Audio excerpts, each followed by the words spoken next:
credibility, reliability, authenticity, and interest or self-interest. C-R-A-I, cray. Cray, cray. Cray, cray, cray.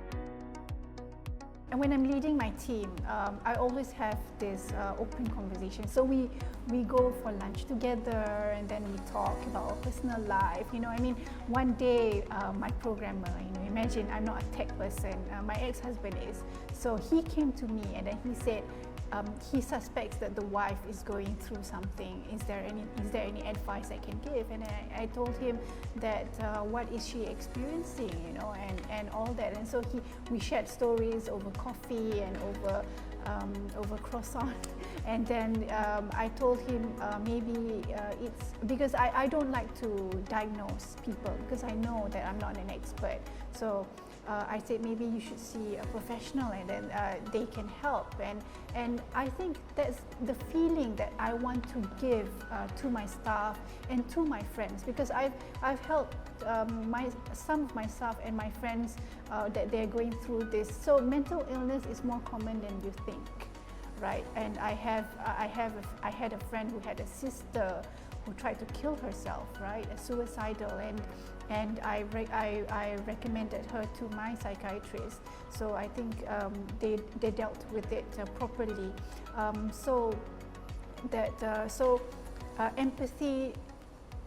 Empathy should start from us and how we deal with people, and we have to have this conversation open, that they are comfortable talking about it to us. And also I have to highlight that knowledge is really, really important, especially when we come from a culture that you know, that hush things out like mental illness, because we tend to believe it's spirits or because you're not religious enough. I mean, that's the culture that I come from. But then when I read books and I listen to talks on YouTube and all that, I mean, for example, the Islamic civilization, they had a concert hall beside a mental hospital. So it was acknowledged during the civilization of mental health. So they used music to calm the nerves of all these mental patients. So there were also literature on mental illness. Of course, they did not word it as psychotherapy or anything like that, but it was similar to what the treatments that we have now, psychotherapy, and then also diagnosis of mental illness is just worded differently at that time. So if we know that within our cultural history that we acknowledge a mental illness a few hundred years ago, then we know that this is quite normal and there's no blame to be put on the person who is going through that. So as far as judgment is concerned, I just say they're just ignorant. They don't know things as much as we do. Do those judgments that all have they impacted you as a businesswoman though? Right. The funny thing about entrepreneurs is that we try to portray to the world that everything's okay, you know, like that we have it all, we have it, you know, we have it under control. But I think I have my Facebook, and then and some of my friends follow me as an entrepreneur. I let them see my vulnerabilities. That's why I agreed to do this session with Alicia, because we are all human, and the stresses of being an entrepreneur is really, really hard on us, because we have to succeed in so many things. You know, we have to manage the business as well as being the face of the business. So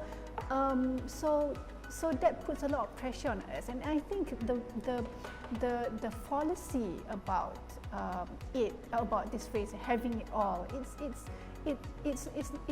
a fallacy. You know, it's false. You can't have it all. I mean, if you are an entrepreneur focusing a lot on your business, something's got to give. And for me, it was my marriage, right? But people don't want to admit to this. You know, people are so afraid of being vulnerable because they think that being vulnerable is being incompetent. Right. Yeah, and then there's shame which comes into every which way, which of course plays into the beliefs of the stigma. So I like how you said you need to just have that belief in yourself, and then you've just got to do you. Yes. As corny as that sounds, and then people either get on board or they don't.